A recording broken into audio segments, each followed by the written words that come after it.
Hey, we are in this thing tonight. Listen, let me know that you're in the room. I got my brothers with me tonight. Overseer Pastor Rufus Williams. Come on, man. Say what's up to the people tonight. Hey, everybody. I'm just excited to be here. I'm ready. This is what we finna do tonight. This finna be the Cat Williams interview. We got the brown leather chairs. It's going viral tonight. I don't know what you had planned. Y'all pray for him. Please pray for him. Bishop Isaiah Jackson. Bless you, man. Thank you for having us tonight. Look forward to it. Man, thank you for being a real host, man. Thank you for saying the right thing. You know what I'm saying? Oh, man. This one right here. You knew what you was getting when you invited. Oh, yeah. God, help me tonight. Listen, let me know that you're in the room tonight. Come on. Let's get our views up tonight. Let me know. Say something tonight. Let me know that you're in the room. Come on, shout good evening. Fellas, if y'all can share this on your platforms, you can get on. Let's take a few seconds to get on. Listen, let me know that you're in here. Let me know that you're in here. Let me shout out. Let me see who's on tonight. Let me know that you're on tonight. It's going to be a good night. It's going to be a good night. I got a really good feeling about tonight. Thank you for joining me tonight. So excited to have y'all on.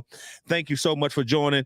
Miss Deandra on here, Miss Williams, Stefan, Dr. Will, my auntie on here. Hey, auntie. Good evening to you. Miss Brenda, good evening to y'all. Good evening to you. Miss Toshla, good evening. Miss Goldie, good evening. Come on, let me know that y'all in the room. Let's start liking and sharing. Let's get it. Let's start liking and sharing, and let's get it tonight. It's going to be a good night. Y'all can hear us good? You hear us good? All right. Start giving some hearts so we know that y'all can hear. Is there a heart in the house tonight? All right. Let's get it. Let me know that you're in here tonight. We good? Good evening to all of you. We are so excited. Like, this is 9 years for me. I'm celebrating my anniversary this month. 9 years pastoring Starlight Church in Acres Home, Houston, Texas. And so we're excited tonight. And I have my friends, my brothers here tonight. And we're going to talk tonight. And we're going to be encouraging, they preachers, so that they got to be churchy. Oh boy. So tonight is going to be that kind of night, and I'm just excited to have my brothers here with me tonight. So glad y'all are on. Let's start liking. Let's start sharing. Let's get some hearts in here. Let's get some hearts on this thing. Let's see some hearts. Let's get these numbers up. And thank God for all of y'all. So, brothers, how y'all feeling, man? Like, how y'all feeling? And I'm feeling real good. Good? I'm feeling good. How good, man? Better than good. I'm feeling gooder. Feeling good, gooder. That's hilarious. Mm-hmm. That's good. Gooder. What check about on that? Check on that. Yeah, check on that. Check on that. Okay, I'll check on that. Mm-hmm. Pastor Will. Man, I'm well, man. I am better than I deserve to be. Man, I appreciate y'all, man. Thank y'all for stopping by, man. I really appreciate it tonight. Hey, man, I really wanted to talk to y'all both because I was so privileged and honored, man, to be a part of both of you guys' ministry in the musician position. Right. So I kind of want to talk. We kind of talked about that last week. And I kind of want to share with the people, especially from you guys' perspective, because I wasn't the best player. And I thank God for your grace and your mercy. Here we go with this. Starting off wrong. I thank God for your grace. I thank God for your grace and mercy letting me. This fake humbleness. I wasn't the best, but. Doc, I wasn't the best. But I do want to talk about that because I believe, man, it was a season for all of us, right? I think it wasn't, what I could do for you. It was like a give and take. Mm-hmm. And so let's talk through that, man. Like, what was that like having a pastor knowing what your need was and kind of navigating through that? Who want to go first? I'll take it. Okay. I mean, you just said it. It's different when you have a pastor that knows and can feel that this is needed at this moment, or I need to do more this Sunday, or this the Sunday I need to do less. You know, to being able to really play a role and play a position, and to really gotta watch how I phrase this, because I don't want it to. I'm gonna say it the best way I can. Say it. To really care about the ministry, because you can hire a musician to come in and play, and they just there to play. They're there to get a check. Most of them, you know, good ones, they're gonna do what you ask them to do. But it's different when you have a pastor that knows the flow, knows the app, knows how to set an atmosphere, and then cares enough about your ministry to say, you know what, I typically sing 2 songs in 10 minutes, but today I feel like I need to do 3 songs in 15 minutes because I got to get this atmosphere set. And I don't want to stop until that part of it is done. Yeah. That's good. So that was major for me, especially again, like you said, in the season that we were in, at that point in our ministry, it was major, because I knew coming in that I had that, and that I could depend on it to make sure that by the time I got up, it was an easy day at the office. Wow, man. Good stuff. Bishop, what about you, man? Man, listen, you were definitely a cure-all for us. It was like just what we needed at the time we needed. Right. Okay. And I think it was a divine setup because of where our church was and what we were dealing with at the moment. Yeah. And I mean, we could really chew the fat on the fact that music matters. Yeah.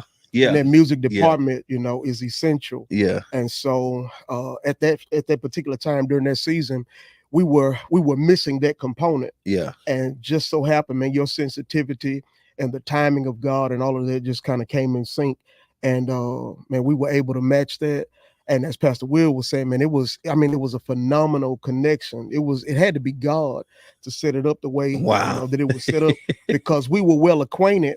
Knowing you as a musician, but then even more so acquainted by the preaching part, but then to have you to still humble yourself as a musician, to be sensitive to the need of the church. And I just want to appreciate you for that. Man, I mean, I appreciate both of y'all. You know what? And it wasn't hard. No. It wasn't like coming in going, hey man, this ain't your church.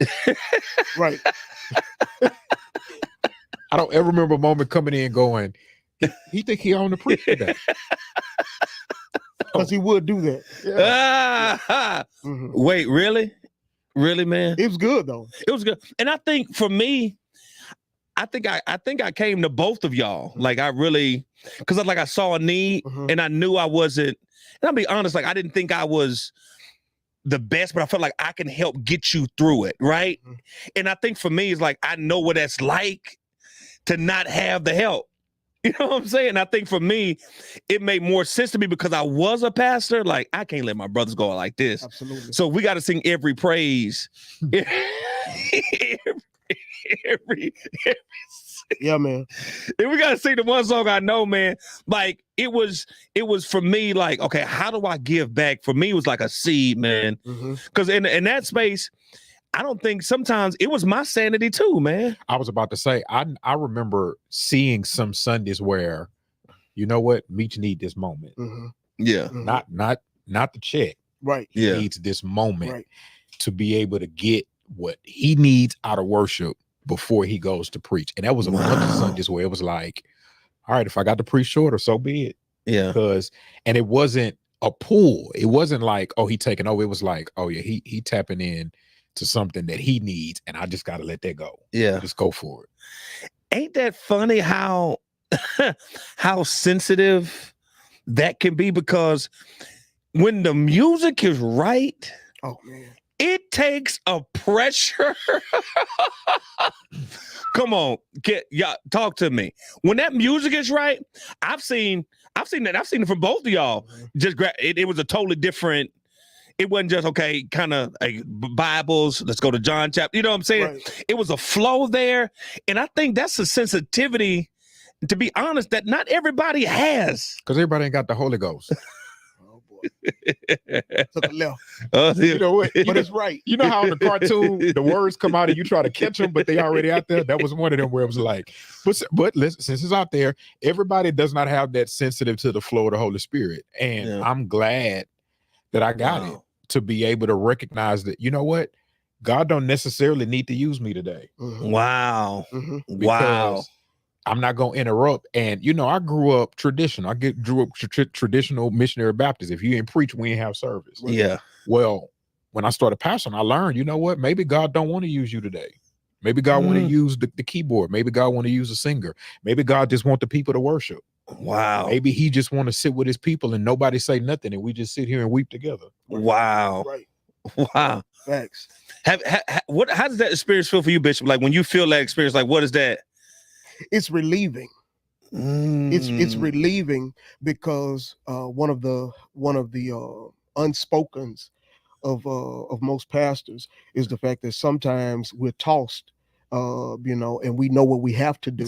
Wow. And sometimes while we're seeking the solution to whatever that stuck moment is, some kind of way, those sensitive times when a you have been in place for us, it has really been so relieving to the point that now in that moment it makes sense. This is why I was stuck. This is why I felt torn. And somehow, some way, it was reciprocated because I remember several conversations after your service was done. Yeah, you and I would talk, and you would say to me how being at our service, doing what you did, helped you to be all right for Starlight. Absolutely, Yeah. absolutely. And I thank God for both of y'all, because I think I went to my service with a lot of stolen messages, a lot of a lot of content. Oh, that was good. I'm taking that one. But you know, and I think it kind of segues to how important it is for us as pastors, man, to be able to enjoy worship. Right. Like we always on, and I love this about oversee. He'll come and just sit in my service, doesn't want nothing. He just comes to partake. And I think sometimes, Bishop, I neglected that because you always on. Right. You always on, man. You like always on, like so much on. And oversee, you could attest to this, man. Some service we just go, Meach, come give us. Can I just? Yeah. I just want to sit here. I just want to. I've done it at his church a few times. I just want to sit here. How often, as pastor, do we get to just go and enjoy service? Whatever. I make time to go do it. Wow. Because I've learned. So scripturally, right? Talk to me. Faith cometh by hearing. Continually cometh. Yeah. Well, a lot of times what happens to us and when we hitting rock bottom is because we don't have nothing to pull on, so faith can keep coming. Wow. So you've poured out so much, you've preached so much, you've taught so much, you've prophesied, and you didn't go let nobody pour into you. And then you wonder why you're on empty. But we're good enough as preachers and we have enough anointing to get through the service. The problem is you don't feel empty until after the service is over. Right. So I need to go get poured into, not so I can preach. I can preach if you wake me up at 3 o'clock in the morning, and I'm probably going to have a sermon somewhere that I can go pull on. But do I have enough left to be a husband? Wow. Do I have enough left to be a daddy? Do I have enough left to not drive my car off this freeway on the way home? Wow. That's why you got to make time to go get. And that's why I'll sit in the service in a minute. You want to sit on the stage? No, I'm good right here. You want to say hi to the people? Not at all. Right. Wow. I want to sit right here. I want to be a person today. Because I'm not trying to be on. I'm not trying to be on. Open that up. Man. You know, it's that could be a loaded situation for those of us who are accustomed to always being on. It could be such a loaded situation because it's not easily understood. Wow. It's not easily understood because some of those times, and I'm sure we've all been there. Yeah. Some of those times when we're not trying to be on, we may run into a situation where that preacher pastor is really looking for a break to be off. But just so happened there's a clash and we don't always know how to admit it, nor do we have the time to admit it in every moment, because sometimes that preacher see you come in and it's like, oh my God, thank God relief has showed up. But that may be one of those times where you saying like, no, you know, I just came to support, I came to be poured into, I came to receive. And so then, you know, it makes it a little tough. because you want to be there for each other. Yeah. At that point. Yeah. So what happens in that moment? You know. Yeah. That's good, man. Is there pressure to always stay on? Yeah. I think there is pressure to always be on, man. Like, got to be ready at all times. All times. Right. And I think sometimes if you don't navigate that on correctly, everything will start turning you off.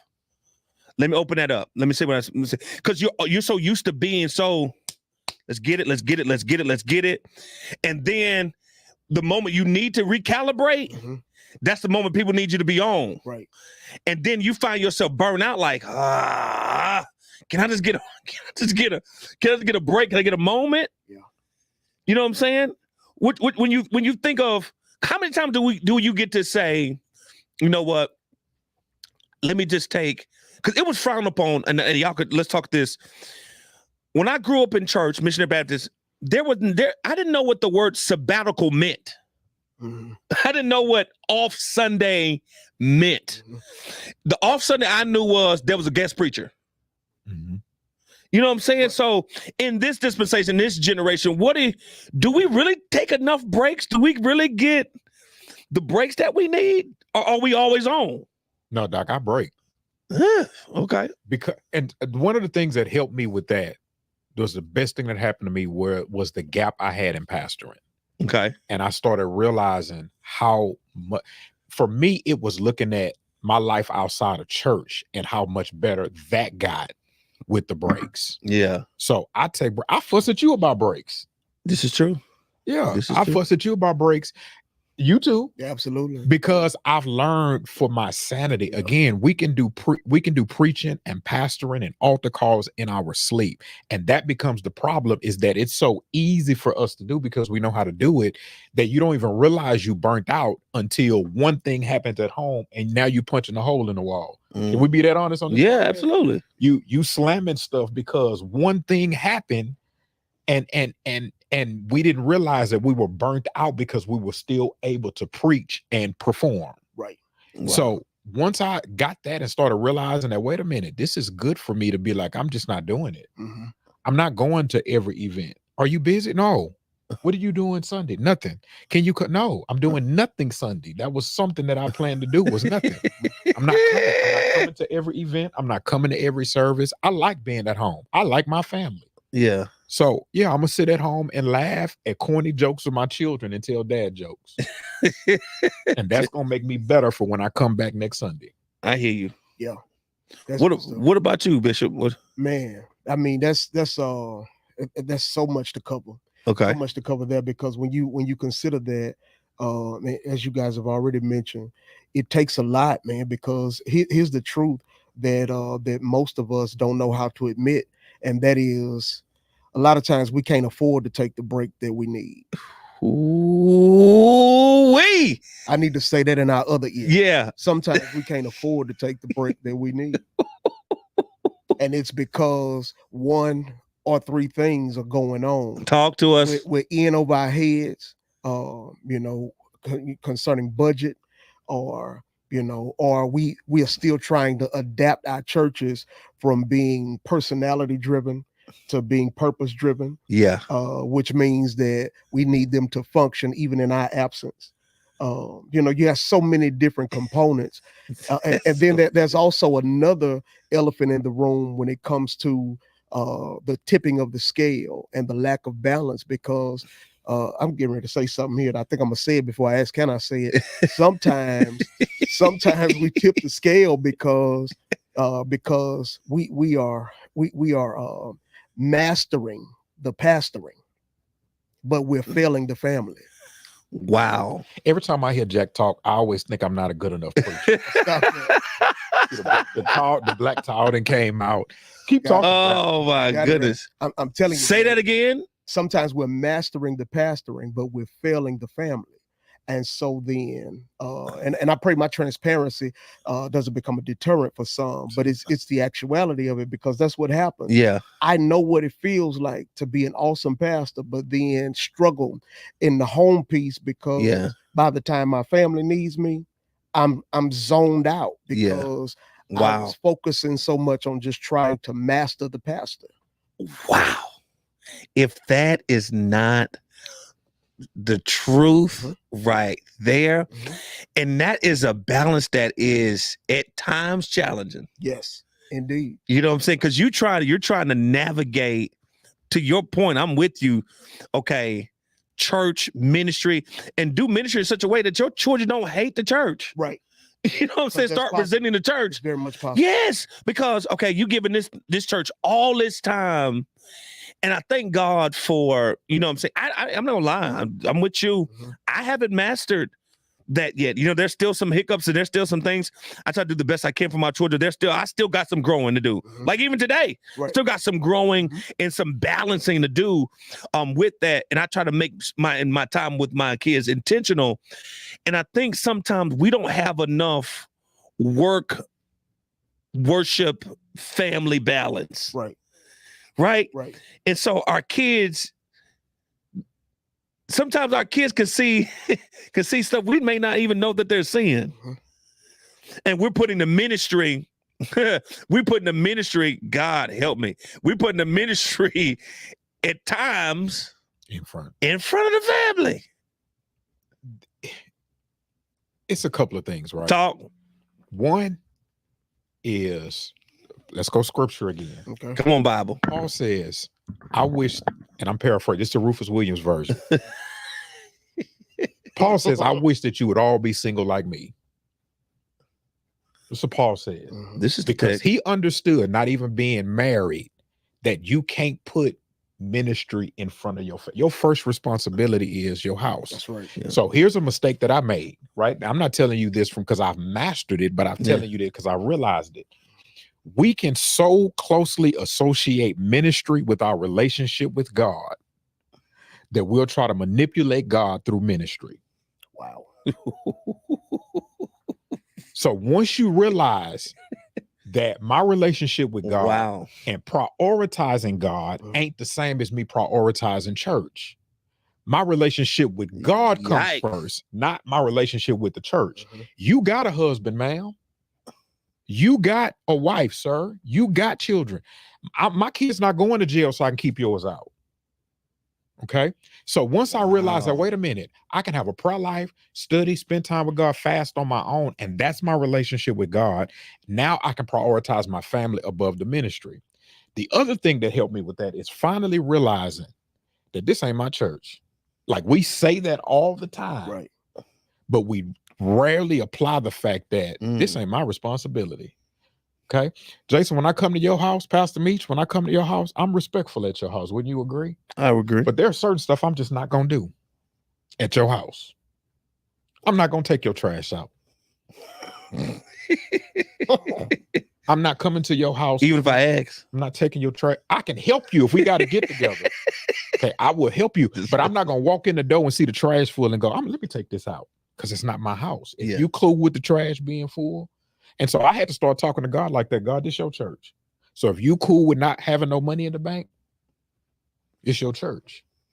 I'm not going to pay the pastor. I'm not going to pay to preach because I've done it.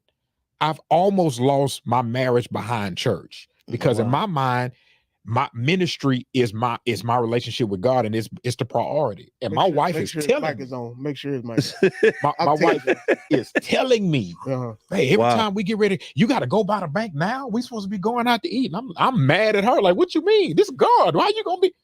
And almost sitting there, relationship falling apart and guess what these people gonna do when I get divorced?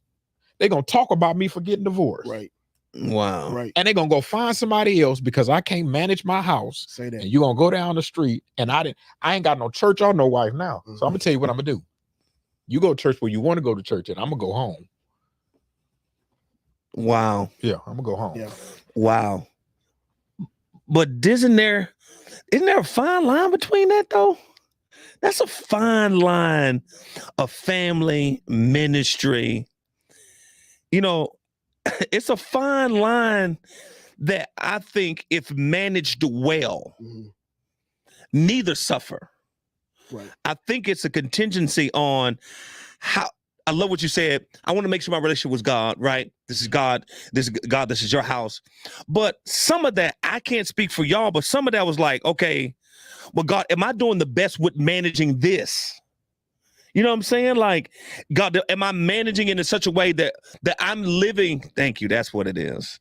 Am I doing what you're calling me to do in my pastorate and my husbandship? And I think we always, it's sometimes we feel like one has to die to the other. This is my belief, and we could fight through it.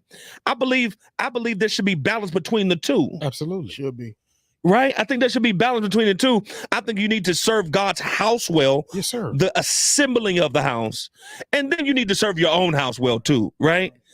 And I think for me personally, I ain't do that well. I'm gonna say this. I didn't do it well, and I'm gonna let you talk. I didn't do it on the church side because then the church is not a priority, and then those are souls at stake, and you at stake 48. You know what I'm saying?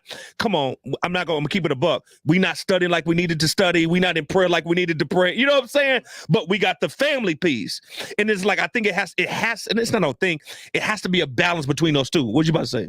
Just this, that there are times when this is like with having a job, right? Let's take it away from church. You start a business. There are times when that business will call for you to do more for the business in that season or at that time frame. And so if you balance it well, to your point, normally, then the family is more understanding that, you know what, for the next 3 months, I got a campaign going and I got to be driven and they can understand that if after that campaign over, y'all going on vacation. Yeah. The problem becomes when, again, we trying to justify, I got to prioritize both. No, you don't. You have to prioritize God, family, church, and be able to have a conversation to say, you know what, I got to work real hard, y'all. I got a goal and I got to get this done. Bear with me. Give me Monday through Friday and Saturday, Sunday evening, I'm yours.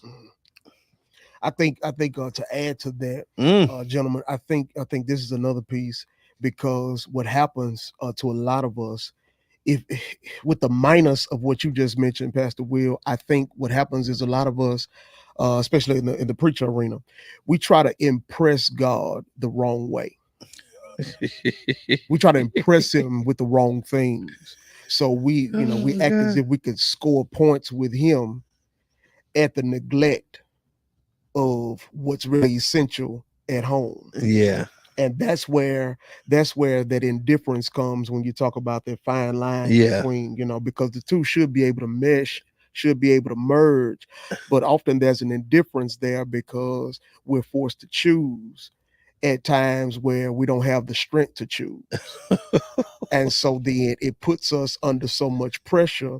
Wow. We want to remain impressive to God, but a lot of times it's at the expense of how much more sacrifice the home life has to take, because that thing gets challenging, man. It gets challenging because what you don't want, as we've already chewed on, what you don't want is for the neglect of the family to be the reason or the shoulders, quote unquote, that you stand on to brag about how good of a pastor you are, all while you're trying to make sure that the people you pastor don't feel like you let them down because your family has you so much. And as much as we don't want to talk about it, it is what it is. A lot of times that there is some tension behind the scenes. Yes, sir. If the church that we lead does not understand that dynamic, and so then because of that pressure, it causes us to have ongoing stress. We're always dealing with certain things,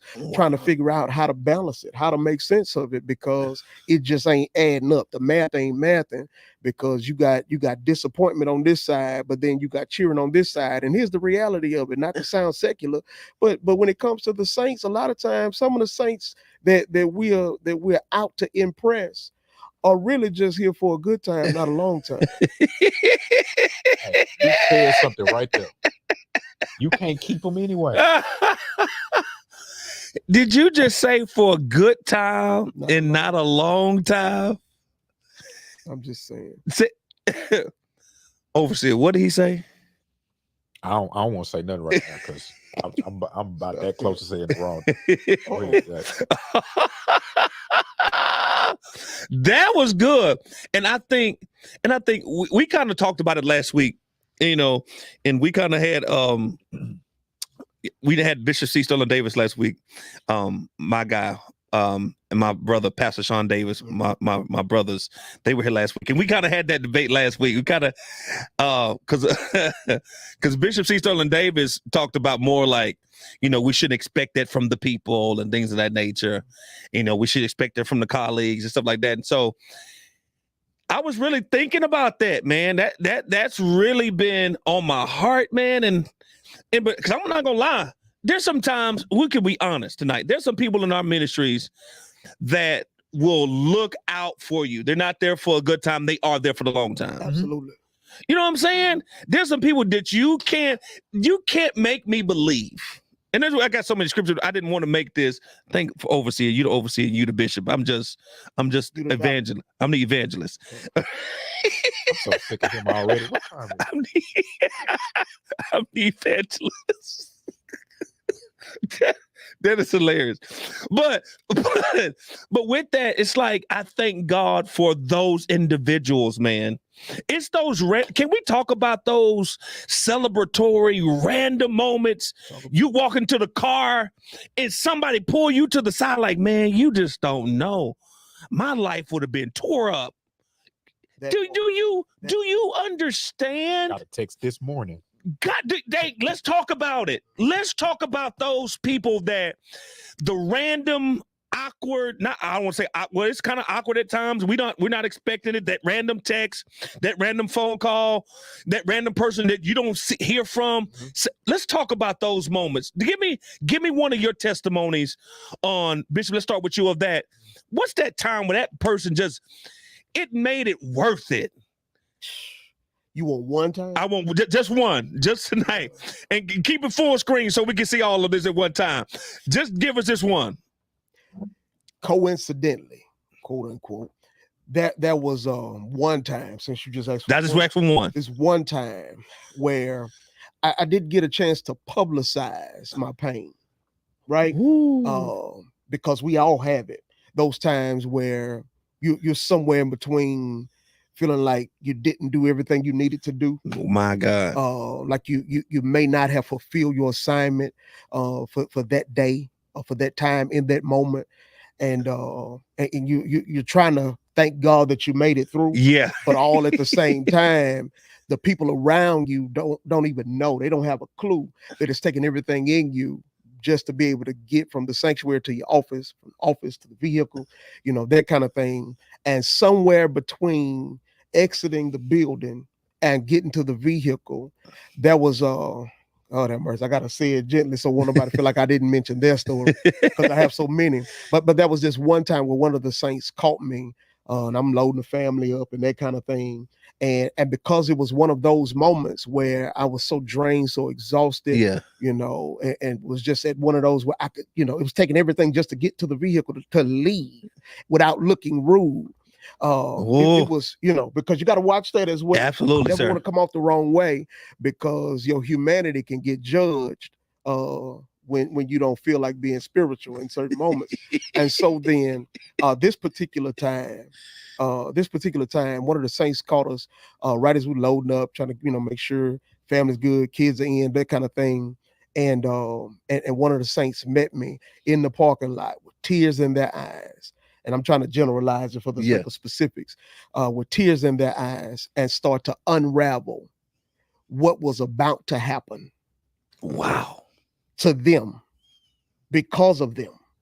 Wow. But because of who I am to them and what the Lord used me to do in their lives, it stopped them not only from doing what they were about to do, but because they didn't do what they were about to do, the rest of their household was spared as well. Wow. And it caused them not to miss a door that set them up for the next few years.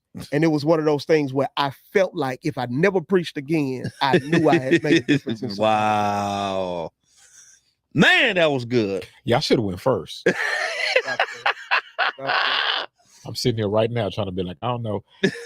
I should have went first. Come on, man. That's the one time I'm trying to be humble. Just that one. What you got for us, overseer?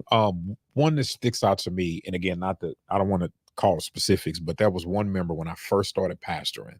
She's still with me till a ride or die. Will cut you behind me. And I mean literally, not figuratively. But she sent me a message on Facebook, and she had went through a rough season. I won't go through the specifics. And she said it was one message that I preached that carried her through that time. It was like a 10-month stint. Wow. Where she was really going through some personal things. And what, I don't remember what the message is now because it was so long ago. And she told me the specifics of the message that she thought about every day. And it kept her through that. And she was just, I probably still got a message if I go find it. She was so appreciative of me preaching that message that carried her through that time in her life. And she wasn't even a member of my church then. Wow. She heard me preach somewhere, preached the message, and after that came and joined my church. Wow. Wow, man. Yeah. Man, my story is not as good as those. Stop that. He said, stop that. Should have went first. No, there was a young man that came to our ministry, and he was sitting in the back, and I preached the sermon. It's not my time, but it's my turn. We know when Jesus turned water into wine, my time has not yet. We ain't gonna try to be by. We're not trying to be churchy or preach, because I can preach the text. No, but go ahead. Go ahead, get it out. If I could hear myself and I had a little E flat in the background, I'd probably be really good right now. But I think we can pull it. But he was in the church, and my church knows his testimony. And this man said he came there to see if God was real. Wow. Yeah, you should have went last. He came there to see if God was real. Wow. And was like, because after tonight, I'm done with it all. I'm done with it all. Found us on Google, churches in the area. Which, I mean, that's not our testimony. I ain't gonna lie to you. Like, we don't market. We're not, it's just, he found us. And I have another member on here that did the same way. Came in, sat in the back, and heard that sermon, and said, the next week he came back and said, if you only knew, it was 2 things that saved my life this Sunday. He said, there was a lady with gray hair in your church. And I'm going to shout her out because I can tell her name. Miss Carmen Howard. Wow. I think Miss Carmen Howard, I think she is now 92 years old. Wow. Hugged him. That's it. Yeah. He said that message, and when you dismiss it and hey, hug somebody before you leave. He said that message and that hug stopped him from committing suicide that night. Come on. And I don't care what you say. I love what you guys said, but that for me I love these stories, because that gives us that hope, like you said, because that Sunday I felt like I missed. Come on. It happens. Come on. It happens. This not even my best work. Like, I'm saying? God, thank you for letting me get through this word. But I felt like I could have did better. I felt like I could have went here. I felt like I could have did this, God. And y'all know, me and Pastor Davis called them the Sunday night blues, kind of way you kind of repeat your sermon. Like, dang, did I give it everything? Because I could have went there. Did I say that word right? Did I really take the text in context? And that was one of those days for me. And to get that next week's story, I was like, to what you said, now it's like, I know why now. I was fighting so hard. Yeah, man. Yeah. And I love you, like, and you don't understand, like you said, that text message, you'll hold on to that, man. Oh, yeah, man. Man, say, I'll pull this mug out right now and go, you don't know how and it's in those moments that are, thank you, God, that'll sustain you when you don't feel it. Right.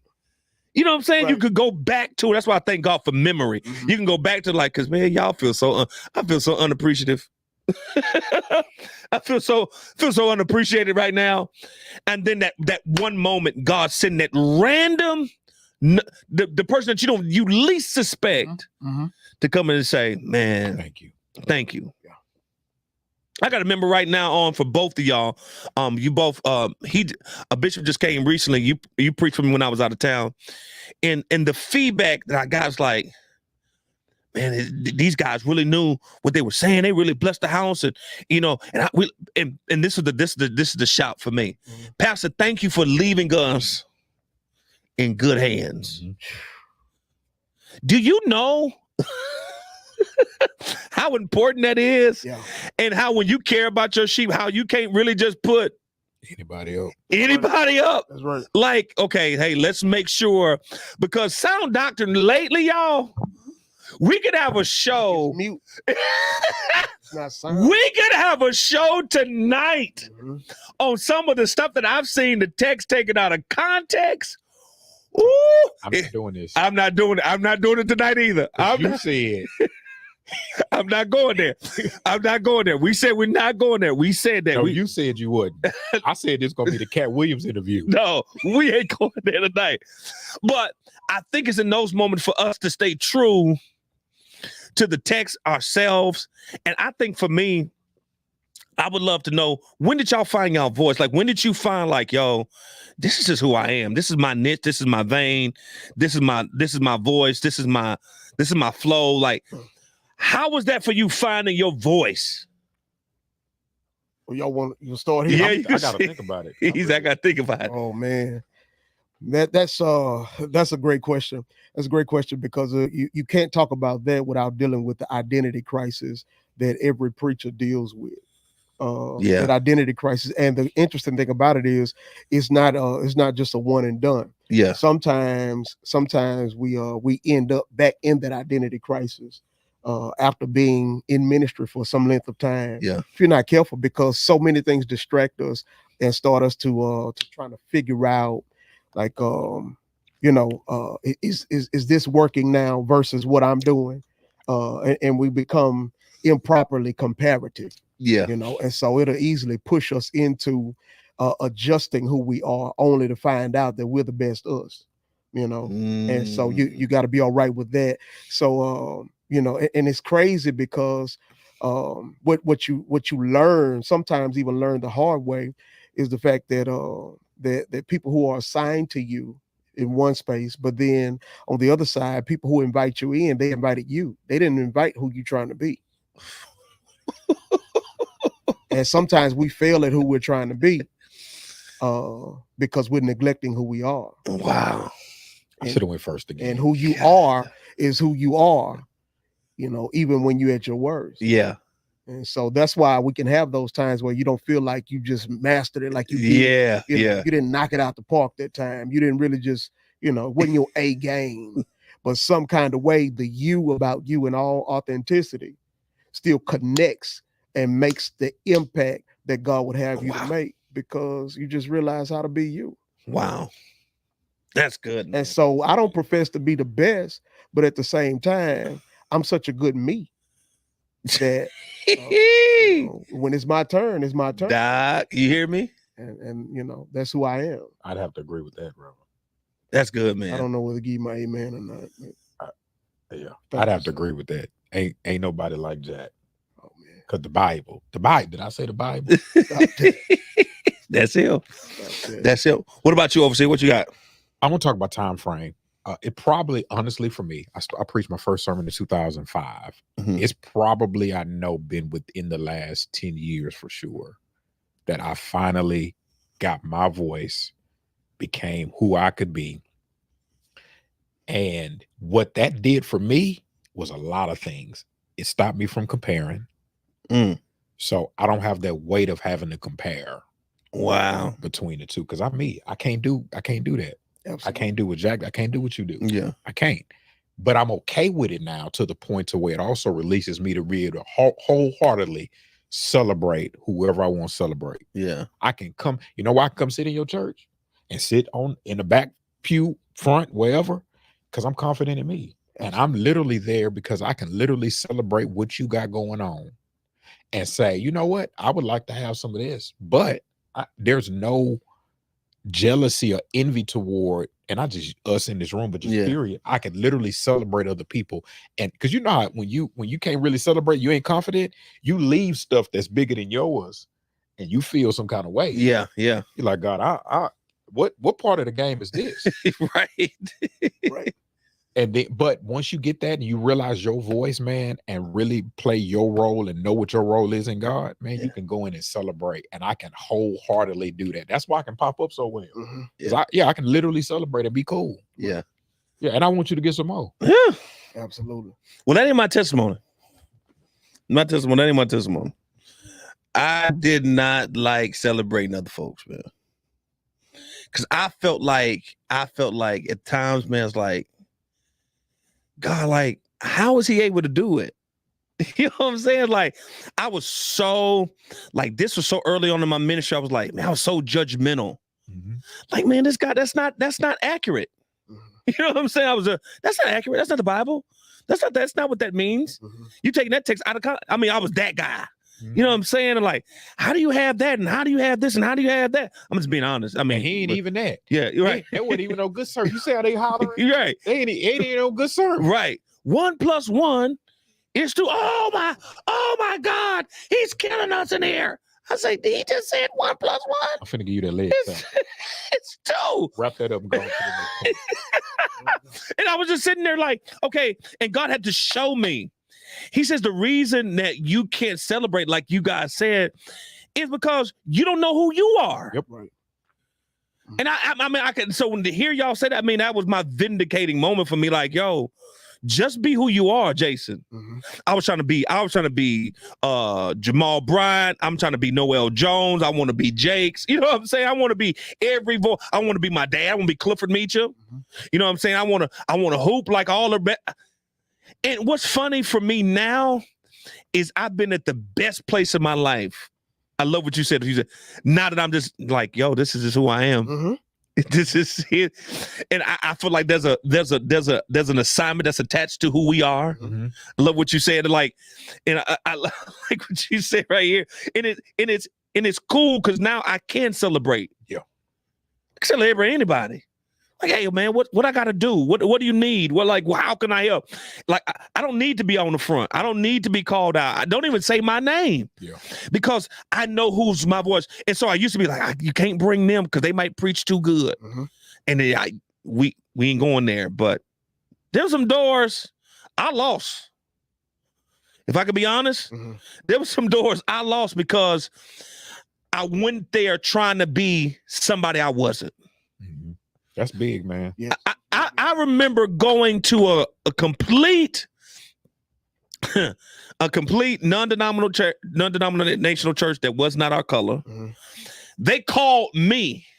And you went to try to I went to be something I totally wasn't. Joel Osteen. You want to get your Joel on. Grab your Bible. And after the service, you talk about embarrassed. It was like, I can't say his name, but the pastor, he blessed me. He says, I called you because I wanted you to be you. Wow. You. He said you didn't have to have any restraints when you came here. You didn't have to get the lapel mic on your shirt. You could have held the handheld if you wanted to. He said, and he gave me another chance. Thank God for him. He gave me another chance to redeem myself. But it was like I felt like I had to be a chameleon in every. To just fit what I thought this house could need. Have you ever done that? Have done it. Can I insert something, Dr. Absolutely. Here's another thing too. I think that leads to that. A lot of times, God bless you, Tina. I see you. God bless you. I got one of my folk on here. All right, then. Hey man, you gotta do shout out. Oh, that's right. Yeah. So, what was I saying? No, I'm teasing. So, but here's another thing that I think that leads to that. Yes, sir. Because a lot of times we're first attracted and then we become addicted.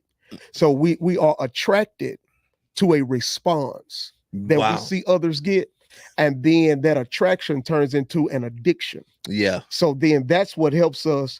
Not help is a bad word. That's what hurts us because it leads us to become critical to the point that we indulge in or dip over into becoming hypocritical because now we're so busy critiquing others. Absolutely. Because we're really trying to figure out a way to disguise our own insecurities and our own inadequacies. Facts. And so what happens is we're really trying to figure out how to be somebody else. not because we want to be them, but because we are attracted to that response that and they once get. exactly that they get. And all I really want is that response. And that's why when you find out it's all right to be you, and then you start getting a response. Bro, you said something right there. Yeah. No, keep saying it. But So yeah. So that's what happens. So we start out becoming attracted to the response. That's what I need, because that makes me feel like I've reached the mission, like I've accomplished the goal, like I've gotten fulfillment. And then I get so addicted to it until I got to have it like that every time. Yeah. And if I don't, I feel like I failed.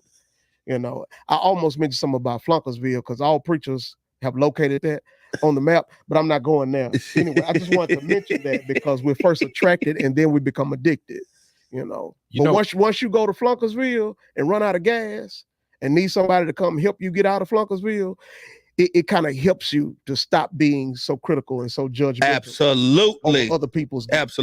Absolutely.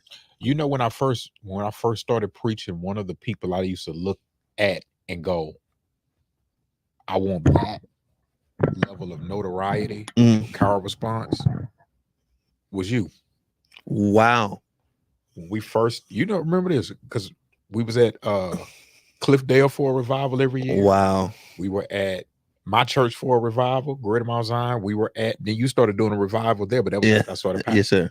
The first couple of years, was looking like, man, they ain't responded like that to me.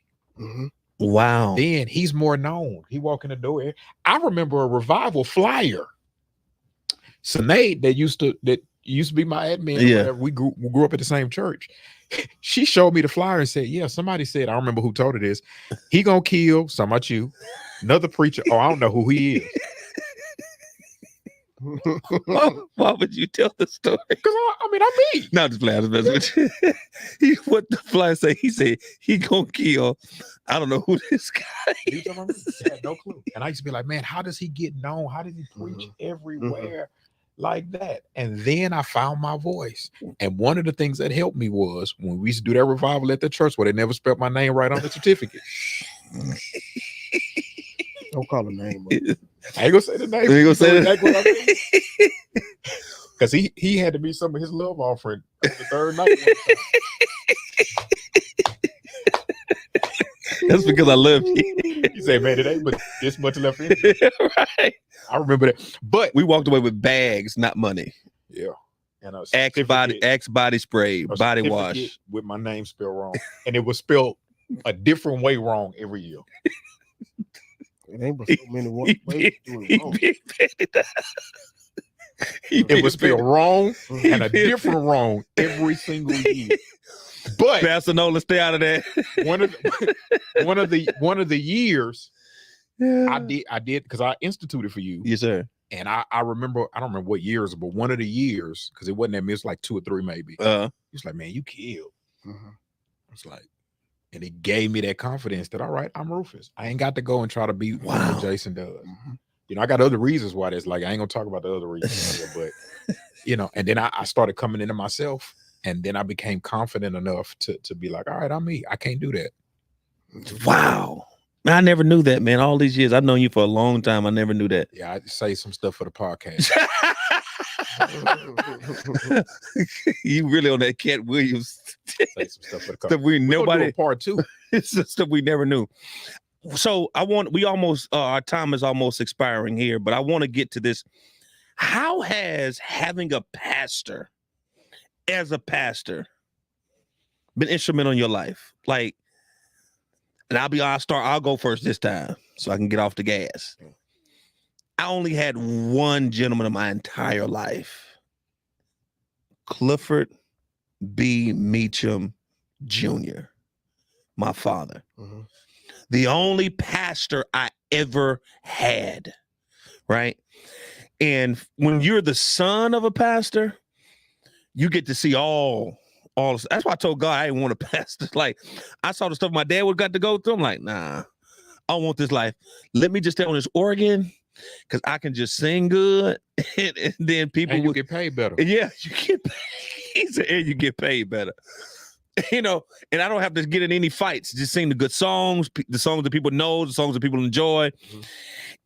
My life took a shift. I remember, I tell the testimony wherever I go. When I went to Full Gospels Conference in Atlanta, it had to be, my father passed at 2019. I'm going blank. Bishop Paul S. Morton gets up and says, I don't know who you are in this room, but God says your ministry not going to go anywhere until you get a pastor. Wow. Now, this is a pastors and leadership conference. Mm-hmm. It says that, and I'm convicted, convicted to the, and I was like, okay, God, I'm tired of being out here. You know, my dad's been gone since 2015. It's 2019. Mm-hmm. I said, I got to get a pastor. And the best decision I could have ever made in my life was connecting to Apostle Charles Perry. When I tell y'all, from that day to now, stuff that I'd never got from my father in pastoring, I've got from him as my pastor. And I honor him as my pastor. I respect him as my pastor. And the wisdom he gives me, I can see it in my ministry. You know what I'm saying? Like, I'm actually submitted to something. Mm-hmm. And he taught me this thing, and I get off the gas. He said, I don't want to know who you're over until I know who you're under. Right. You know what I'm saying? And I could see and I think a lot of us as pastors that are on here, and I know we have our members and things on here, but you ought to thank God for your pastor who actually is accountable to a pastor. And you ain't just out here freestyling. Talk to me. What's your experience? Man, that's I mean, this whole setup has really just been one that's so necessary, man. I think one of the things that needs to be addressed is the bastard spirit. You know, I didn't cuss. I just said a real word. That bastard spirit that lingers amongst pastors, and sometimes pastors shy away from having a pastor, either for pain or for pride. God, dog. And say that again. Can you give us a full shot so we can all look at the camera together? Say that one more time so they can see all of our facial expressions at the same time. I think. Say that again. Y'all so silly. I think a lot of pastors. Wow. Pastors shy away from having a pastor because of either pride, or pain. Pain or pride. And it happens, y'all, to the best of us, because some people are pastoring now, and they're pastoring from a wounded yet shielded place. Wow. And that pain has been disguised as something else. Wow. So a lot of pastors are not just preaching from, but even pastoring from pain. And so then we use the excuse for not having a pastor as though God has us in this season. That season does not exist. And I know some may beg to differ, but to say that season does exist is to make it as if you can tell yourself, I don't need a leader.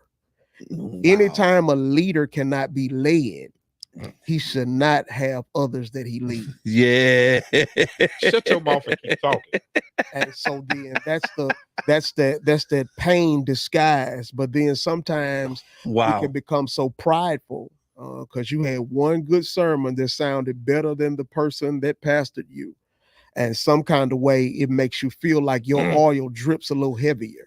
Ooh, and that pride causes you to feel like now you have a direct connect to God, and it causes you to bypass the need for submission to a leader. And so then you got to be careful about that, because though you have 10,000 instructors, you have not many fathers. And sometimes we can be so busy being falsely accountable that our actuality is we're not accountable at all. Hey. Because I'll call you my bro, because my pride won't let me submit to your true leadership.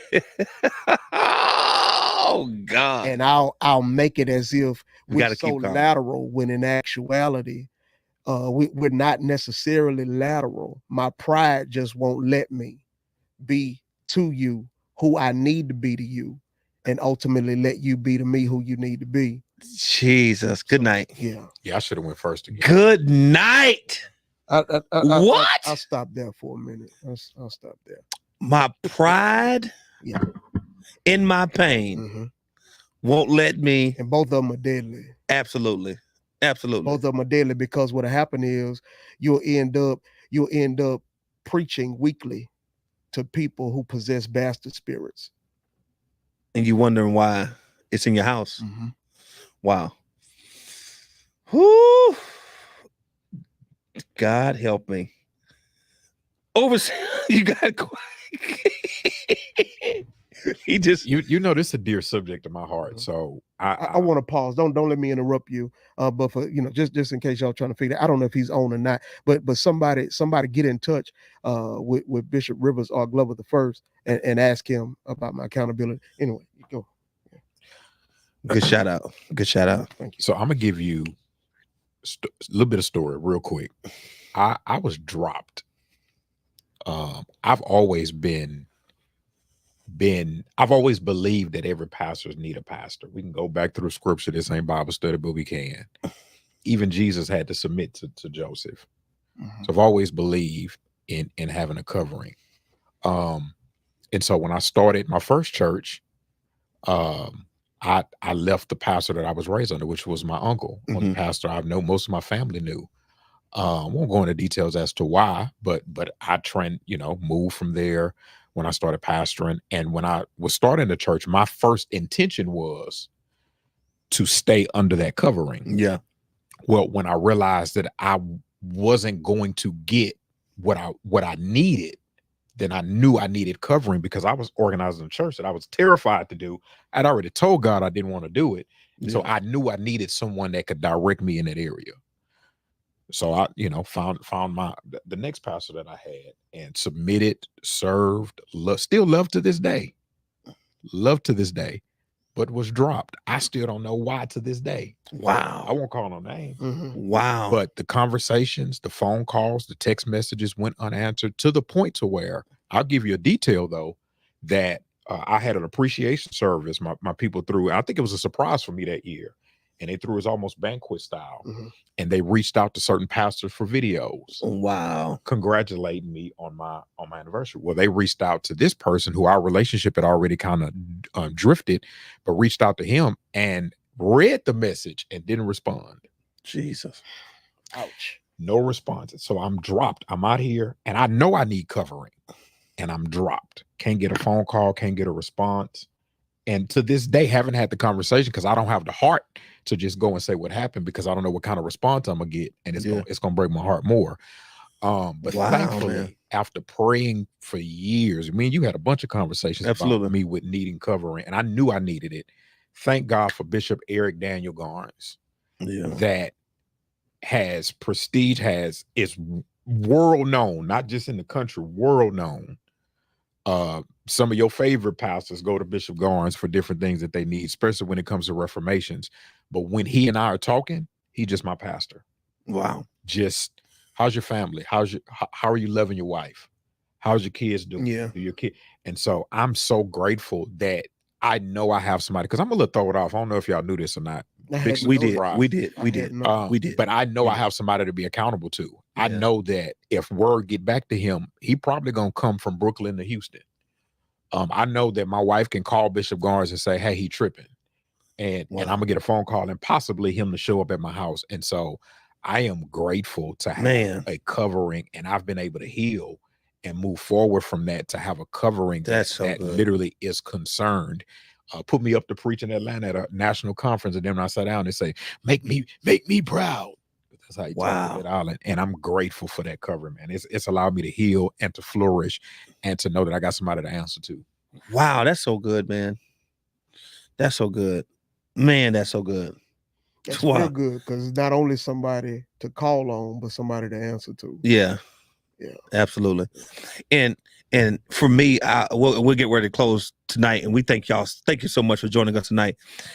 My pastor and also my first lady, Lady Charlotte Perry, both of them, for me to have my pastor and my pastor's wife to have them both in my life has been tremendous. My mom, now y'all know mama. Right. y'all know Dorothy Meachum, who I love to life. Boy, she gonna be on here next week. You can't miss next week's. Mama gonna be here next week. But to get that wisdom from her and my apostle, it has been priceless in my life, because she has a different view of ministry. And so she's able to impart in me in ways I'm like, wait a minute. Like, okay. And then with apostle, it's just, for me, it's been so refreshing to have sound doctrine into my ears, y'all. Mm-hmm. Like, for real. I love what you said about that bastard spirit, man. Because I was out here freestyling. Mm-hmm. You know what I'm saying? Freestyling, just like, yeah, just whatever I can make happen. And I'm YouTubing pastors and listening, hanging with my brothers and I have plenty of mentors, plenty of colleagues, but not submitted to nobody, accountable to nobody. And then to shift from me, to get that wisdom, y'all, that stuff is priceless. And you can't put money on it, man. Yeah. Like, you can't even put money on it. So I want y'all in the comments tonight, very quickly, you just need, if you have a pastor, and this is everybody, you ought to thank God for if you're submitted to covering, you ought to type tonight right here, thank God for my pastor. And if your pastors are here tonight, if your pastor's overseer, how do you spell it? R. One F, two U's, and a S. R-U-U-S. U-F-F. E-U-S. E-S-I-S. I didn't spell my brother's name wrong.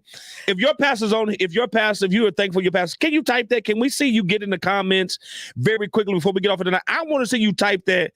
Can we type, thank God for my pastor? Yeah. Thank God for my pastor. Thank God for my pastor. If that's, you just need to thank God for your pastor tonight. And listen, I see you typing. I see y'all typing. I see you typing. Let's keep typing. Doc, Lady Tina Nickerson is on here tonight, man of God. Bishop, she is on here. Yeah. Sister Marsha, did you hear me talk about your mother tonight? Did you hear me talk about Sister Howard tonight? Please tell her Pastor gave her a huge shout out tonight. All right. Y'all thanking God. Y'all in here. Thank God for your pastor. Thank God for your pastor tonight. He on here. Thank God for my pastor, Jerry Wade Sr. I love it. She said, yes, she did. That testimony, she don't be on Facebook, Doc. She be on Facebook. I love it. Thank God for your pastor. Listen, were you not blessed by these men tonight? Can y'all just put some hearts on there real quick? Thank God for these men of God that came by tonight, help rock with me. Impromptu, man. We didn't really have a script or agenda. We're just gonna talk about a few things, man. I thank God for both of y'all, man. Real talk. Real talk. I could have got anybody. Don't you hate when people do that? But I thought about your little butt. Right. I thought about your little. I hate people that. You ain't had nothing to do. Right. Yeah, I could have got anybody. You were just sitting there. You weren't doing nothing. I know neither one of y'all had nothing to do tonight. Yeah. You know what I'm saying? Yeah, I just needed somebody who can get here. But no, seriously, man, I thank God for both of y'all. And thank God for all of you who are watching tonight. We are thankful for you. I appreciate you. I'm celebrating 9 years. Celebrate 9 years, man. Your boy celebrating 9 years, man. Yeah. I'm keeping legacy alive. It's a lot of years, man. You know firsthand my dad. You know what I'm saying? You never ever met my dad. By the time we met, he was already gone. But this man right here, you remember being in that office with my dad? Yes, sir. I look forward to it every time. Bishop, my dad, he was, when I say straight on, wasn't no games in him. Yeah. My brother, he'll talk about it next week. Bishop, it's so funny. We got to get off here. It's so funny. You know what we called him growing up? What? Angry man. Wow. Angry man, what you doing here? Man, we just come here. My brother used to come out. And Overseer can attest, because he was just so, he did not play about ministry. Yeah. At all. You Overseer, shirt and tie, suit, do your job, and sit down. But let me tell you something about him, though. For me, anyway. Talk to me. I always felt like he was a father. Absolutely. I mean, you was going to get something. if you wasn't with the foolishness, you was all right with them. Yeah. You know, and so for me, I look forward to it because I knew one discussion we started talking about women pastors. And he gave me his view of it when I got ready to get him. He said, well, I don't want to talk about it, but I said, yes, sir. Wow. But loved it, man. Miss him. Man. I cried probably at the funeral more than you did. Yeah, you was crying. You was crying hard. You was crying real. I was hurt. Yeah, man. That is that man there, Bishop. Whew, miss him every day. I can imagine. He was when I say he was solid, he was solid. Solid. And one thing I take from it, which is why I love the legacy that I get to keep Starlight going, right? And only a few people know this. Should I share it? Yeah, you can put it out there. I'll put it out there. Only a few people know this. Bishop, only a few people know this. My church doesn't even know this. Wow. This is finna be about to know now. They about to know now. It's finna be some tea. It's finna to me first. My church don't even know this. There was a church trying to get me, you know this, trying to get me to come be their pastor with an offer that if I showed you the offer, he's a witness. If I showed you the offer, you'd be like, you ain't take it? You ain't take this? Because Pastor Sean Davis is on here, you know, and I was trying to, and I'm closing with this story. And I was like, God, should I? You remember these conversations. Like, God, should I? You know what I'm saying? Because I felt like Jesus. I could do no work. Yeah. That's little Jason. You know what I'm saying? Like, okay, when am I going to break through this organist, keyboard player, you know what I'm saying? Singer, you know what I'm saying? When am I going to break through this minister of music labeled guy? Because I remember people saying, if he's a good preacher, but you remember, but he sure can play. Like, come on, man. I'm getting ready to come up and preach. Yeah, he's going to preach, but he's a sure good musician. And I remember getting ready to, nobody, my family, they probably watch this like, wait, you ain't tell nobody, my mama, and I tell her everything. My mama don't even know this. Wow. I got offered a church in another city. And I was like, God, I think I want to make this move. But then I was like, but I got my kids. We'll get you home. Wait, you'll get me home? Yeah, we'll get you home. We'll fly them up. We'll fly you down. Whatever we need to do. I was like, what is this? And I almost fell for the trap. Because, and y'all can just, we can attest to this for 5 seconds. Sometimes things will try to deter you from your purpose. It tried, and not literally, if I wasn't using, if I didn't, to your point, if I didn't have the Holy Spirit and I would have just focused on what this could bring, I look at that decision that I could have made. This is not 2024. The decision I could have made in 18 and been like, you know what? The regret that I would be living with today. It's not that I do this for Starlight, for my dad. Right. I do this because now it's my assignment, it's my purpose to do. Because there was a season I was just doing it. I got to keep my legacy alive. I got to do this for my dad. And it's like, no. You've been purposed here. Yeah. How long you going to cry over this? Y'all, we ain't going to go Bible. How long are you going to dwell on this? Come on. I need you to get them to the promised land. Right. And so, man, I thank God for that, man. I thank God for y'all, man. I really, really, really, really thank God for both of y'all. Thank y'all for being with me tonight. Can y'all just tell my brothers, thank y'all tonight? Man, Bishop Isaiah Jackson, this was fun.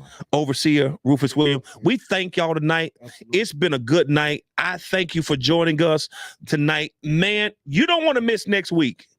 When y'all hear my mama talk, if you don't know who she got the Holy Ghost. If she don't go to heaven, ain't no hope for none of the rest. Hang outside. So it ain't no hope if Dorothy. He said if Dorothy Meachum, if she don't go, I done told him. As long as I've known Jason played at my wedding. I said, bro, I fall out with you over your mama. He did. Oh, and one thing I love about and Bishop, you just preached for us a couple of weeks ago, and you know you couldn't hear nobody. I heard your mom. Yeah. I don't even care about hearing nobody else when I come. I started to scoot everything over. Just go right there. Audience of one. If you don't hear nobody else, love you, Mama Meachum. Thank you.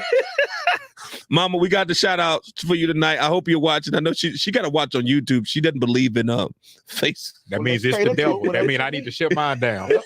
She don't believe in Facebook. Whatever she needs. But I thank God for and she gonna text. She gonna text. I promise you. I sure enjoyed it. So Mama, thank God for you. Love you so much. Love you so much. All right, listen, thank God for all of y'all. Thank y'all for joining us tonight. Join me next week. Next week, 7 o'clock. We're gonna be right here. We're gonna be getting it again. So I thank God for all of y'all. Thank God for you, Bishop. Bless thank you. God, man. Thank you so much for coming. Overseer, man. Love you, man. Love y'all, man. Thank y'all so much. All right. Hey, love y'all. Y'all have a good night. Blessings.